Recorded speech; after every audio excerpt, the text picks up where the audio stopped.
Hello and welcome to the Walk Ons, vlog number 7. Thank you so much for watching. Sorry that we missed the vlog last week, but it happens, scheduling and all.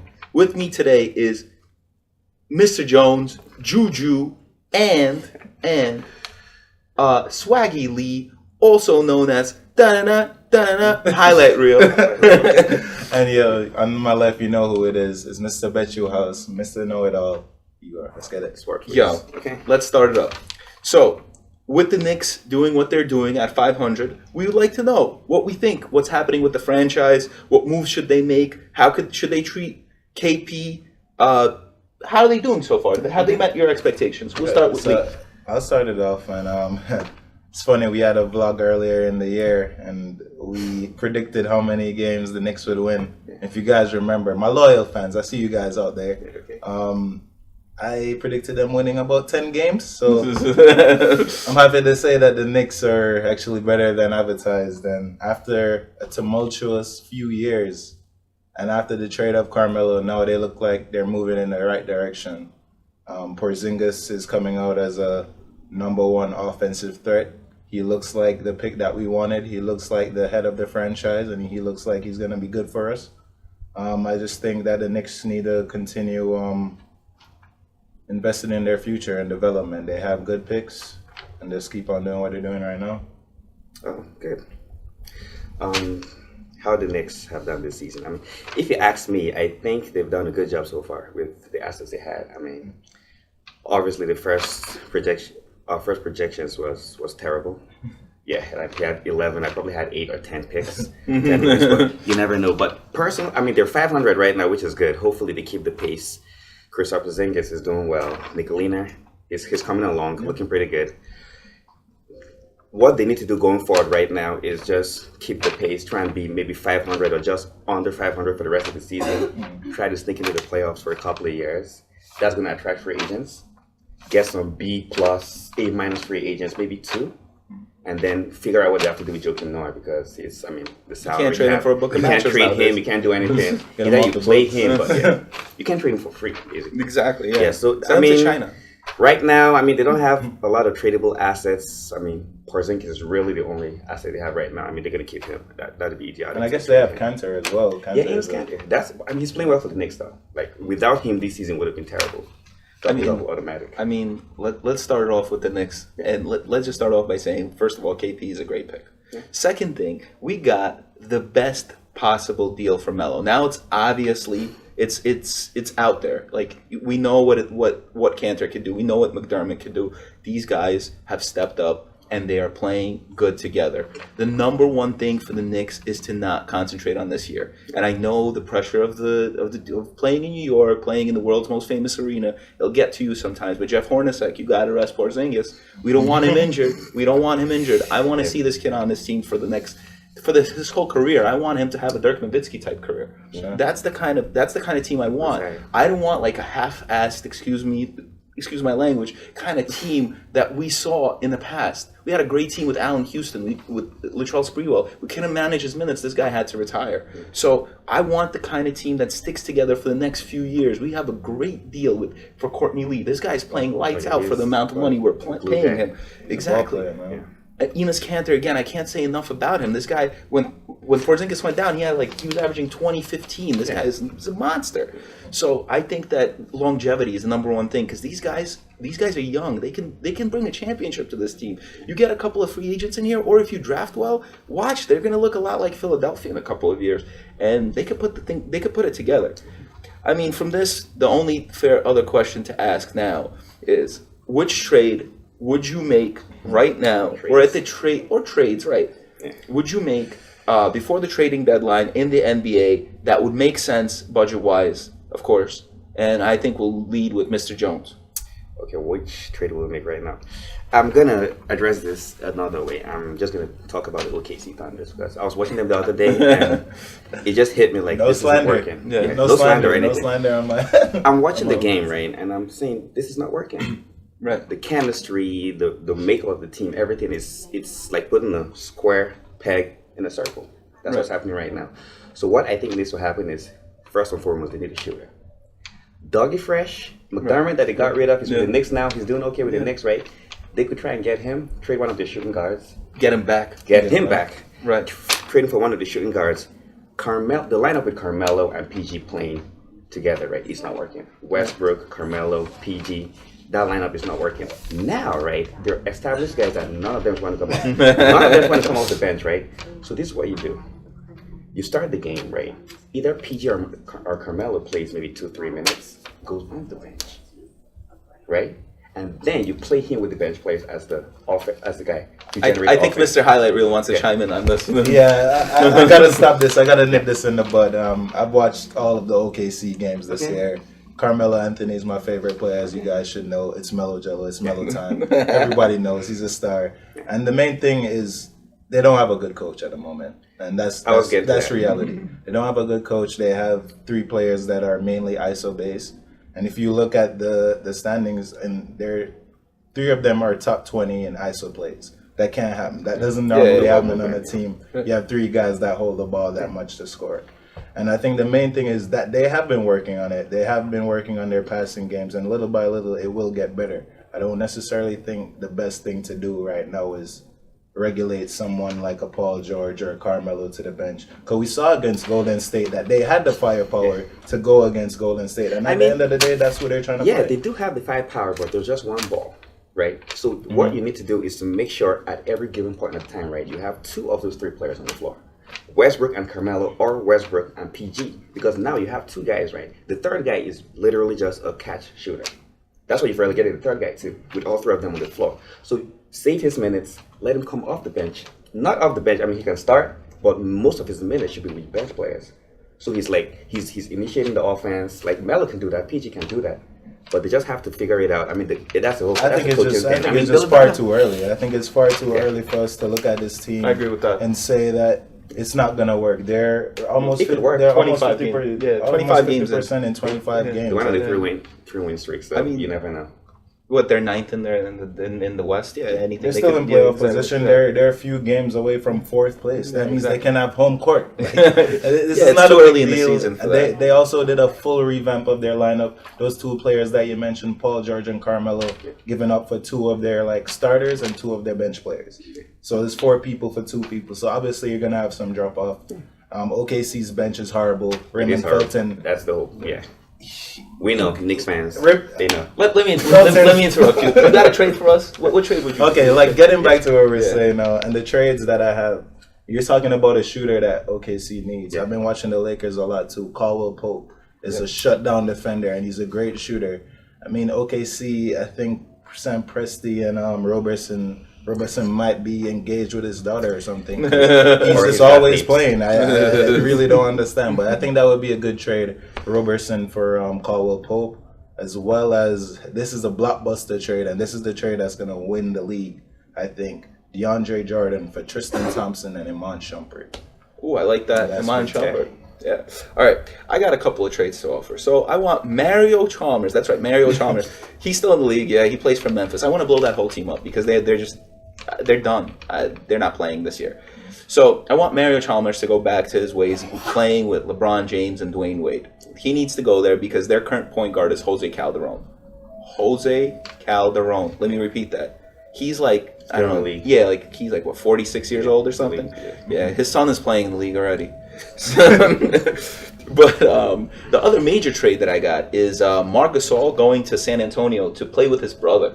That would be fun to see. That's really blowing up. That's really blowing up the Grizzlies. I feel like that can't happen now since they already fired the coach. So how would you look firing the coach and then firing the star player? The problem with that is the only salary that they would take back is Paul Gasol's salary because Marc Gasol is getting paid something ridiculous like $23 million a year or something. So that would be fun to watch the Gasol brothers playing at the end of their career together. Yeah, and I think the only way that works is if maybe they trade Aldridge. Yeah, exactly, Aldridge, but he's not worth it. Yeah. Marc Gasol isn't worth it. Aldridge is playing lights out this year. Actually, I like him. All right, moving on. We're moving on to a little bit of a different subject. We're moving on to the EPL because the EPL is very popular right now. It's gaining popularity in the United States, and our viewers are all across the world. So let's talk a little bit about the EPL. Which 4 teams are going to make the Champions League next year, finishing at the top? of the EPL this year. Let's go, Swag. Like, you guys see me wearing the red. You guys know what time it is. It's not for Manchester United. I hate you guys. Last weekend wasn't fun, but it's all Arsenal. So my 4 teams are actually, it's going to be Manchester City because they're looking like they're going to run away with the championship this year. Arsenal, close second. Close second. Wow. Manchester United, third. And running it out is Liverpool. So yes, I said it. Your Chelsea is not going to be in the Champions League. That really hurts. And if Chelsea finds a way to be in the top 4, Arsenal fans, don't worry. We're winning the UEFA Cup. So we're going to be in the Champions League. That's the only cup they could make. But we're still going to be in it. So I have to agree with Manchester City, but that's where it stops for me because Manchester City is going to win this league. It's their year. Sometimes you start off hot and, I just don't see any other teams coming back. There's just not enough games and the season just started. So it's just tough. I mean, Man U is definitely going to be the number 2. I like the way that the standings are right now. I don't think much is changing. Manchester United with the good coach and the great stars that they have, I see them finishing second. I see Chelsea rounding up the top 3 as a very close third, maybe second seed, and then Liverpool is playing lights out. I watched them play this year in the Champions League. Oh my goodness, these guys are playing lights out. I think they scored like 7 goals or something the other day, and then they won their Scrubs. No, they have so many great players, so many young great players. So I think that's going to be the 4, and I don't think that the standings are changing much. So, okay. All right, I think we're going to move on to the NFL. Yeah, and so for the NFL now, we're going to pick our top 5 teams and top 5 fakers. Yeah, and this one is going to go to Juju. All right. Okay, so top five teams it is. Do I break it like NFC, AFC? You don't have to. You don't have to. You can just. It's simple. New England Patriots, number 1. Yeah. You can't. Tom Brady, their defense is playing well right now. Let's see. I mean, the New England Patriots are like Germany when it comes to the World Cup. Every year, have them in. If they lose, yes, they'll lose, but it's a 50-50 chance. Number 2 I have is the Pittsburgh Steelers. Unfortunately, hopefully, our prayers go to Ryan Shazier with his injuries and everything. But I feel like that is the second best in the AFC. They have the top 5 quarterback. They have a great offense, great offensive line, great running back. Their defense is playing pretty decent this season, so they're the second best team. Third team I would go for is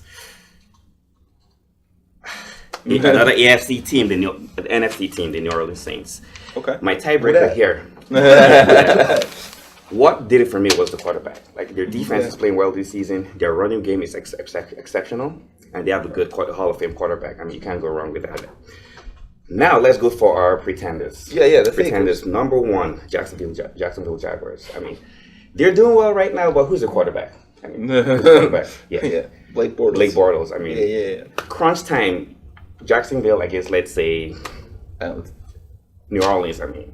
Yeah. Who's going to win that? Second, the Philadelphia Eagles. That's right, the biggest fakers of them all. Wow. They're looking good right now. They're working, but I mean, Carson Wentz, has he really been tested this season? Really, maybe 1 or 2 games. So, like, he's a second-year player. I mean, you never know crunch time. My third team is the Minnesota Vikings. Oh, wow. Okay. Yeah. They're doing well. Everything is going on. Case Keenum is looking good, but crunch time, you never know. So, I mean, my whole theme about fakers and pretenders is when everything is all said and done, right, who has the better quarterback? Because that's the NFL. The best quarterbacks always win for the most part. So, this is my favorite question probably of all our vlogs. So let's just start it up with saying that the Pats are definitely they're just above every other team that's in the NFL. So they are the best team and everyone else is in a different tier. So the Pats have had a terrible first 4 weeks where their defense was just not clicking. What happens? These guys are giving up like 7 points a game now. They're averaging something around. They're averaging like 15 points a game. This defense. Belichick will get it together. If you give Belichick the Alabama offense right now, he'll win the Super Bowl. Like this guy, he'll put it together. He'll put it together in 3 years, and he will win with who he has because he's just that great. He would have won with Garoppolo, man. He was winning with Garoppolo. He was winning with Matt Castle. So trust me, system. It's regular season. Exactly. It's just like the Spurs. It's exactly this whole thing. The playoffs is different, though. Yes. Like he said, I agree with him that it's 50-50 because the problem is that it's 1 and out. If they lose a game, they could lose to the Steelers. The Steelers they're a powerhouse. You know what I mean? If they have to play in Pittsburgh, they might lose. It happens. The second team that's putting it together is the Minnesota Vikings. They're the second strongest team, and the reason why is because of their coaching. Their coaching is amazing because they went to their third string quarterback. Their third string quarterback is Case Keenum, who I've watched throughout his whole career, and this guy was garbage. And right now he looks like a stud. And I'm using that word again, stud, because he is playing lights out. Teddy Bridgewater goes down. Yeah, okay, we're going to pick up Bradford, who's like at the tail end of his career. He goes down. Okay, let's go Case Keenum. Case Keenum, they're winning anyway. Let's talk about their running back. They had Cook as their running back, this amazing player coming out of college. Everyone drafted him, and like he was going in the first round. And guess what? He goes down too. Backup comes in, Latavius Murray, who they picked up off free agency. Got me to the playoffs. Yeah, thank you. Yes, he got a lot of people. Yeah, Jerick McKinnon. This guy catches balls and takes them for 40-yard touchdowns. I'm telling you, these guys know what they're doing. And the Steelers, yes, let's pray for Ryan Shazier, because this guy, you know what? He played with his heart, and you could really see that. And that injury is just devastating. I really hope, first of all, that he just gets back to healthy and he could walk. And then I want him to play. I want him to do whatever he wants to do. And number one thing is health in life. So I really hope that brings the team together. That Tomlin makes that injury play for them. Yeah, I think they'll rally together. They rally. Yeah, they rally. That's the team. Exactly. That's the type of team they are. They rally together. Exactly. And work for a win. And now let me talk a little bit about the frauds. The number one fraud in the NFL is the Eagles. The Philadelphia Eagles are the biggest fraud. I agree with you. I don't know how you put them second. They're the biggest fraud. They're not going anywhere. They're going to lose.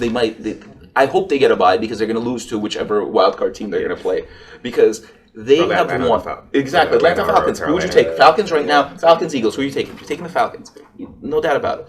Because the Eagles have won one game against an above 500 opponent. And I didn't get this statistic myself. A fan of our vlog sent that in to me. And I was just blown away because they are a fraud. The Panthers, they're a fraud too. I'm sorry to say, they rely on one player, Cam Newton. And you can't rely on one player to win a Super Bowl. But guys, I got to go back because he was like one of you guys did say the Panthers were gonna win the Super Bowl. I was talking about that. Like that was just 2 weeks ago. That wasn't me. We could watch the vlogs. You remember? We got records of this So what's stuff. with the Panthers? We don't believe in the Panthers. No good. I gotta. And let me finish up, and you can rebuttal. But I don't like the Seahawks this year. I mean, the Seahawks also rely on one player. They lost the biggest strength of their teams. Yeah, Richard Sherman, Cam Chancellor. Overrated, in my opinion. There you go. No, he's an MVP candidate. No, he is an MVP candidate because even with those injuries, they're still winning games somehow without Marshawn Lynch, right? Because they don't have a running back, they don't have corners, they don't have safeties. They're still winning games. Do you want to rebuttal this? Okay, so I have to bones pick with you. Yeah. First of all, Minnesota Vikings, right? That was number 2 on your list? Yeah, number 2. Listen, what third string quarterback, right, has won a Super Bowl? What backup quarterback has won a Super Bowl? That's a very good point. The NFL is very simple, right? The regular season is different from the playoffs. The playoffs, right, Minnesota, who are they going to be playing? They're very good quarterback. When those horns go off in that arena. Yeah, I'm telling you. I can't make a good quarterback.